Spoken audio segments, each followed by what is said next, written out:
I brought this vehicle back, or pardon me, I brought it in a week ago. I've owned it for 2 months.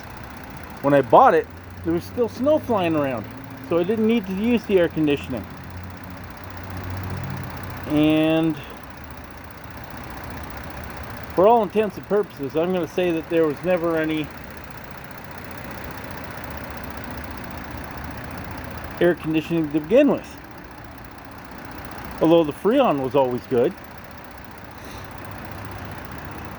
So, what's this going to cost me now? The warranty I got from the dealer didn't do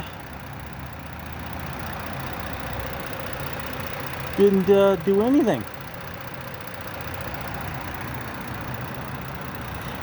Didn't cover the air conditioning components. And the guy who sold me the vehicle from the brokerage, he's gone in the wind. So, am I stuck with a $2,000 rebuild here?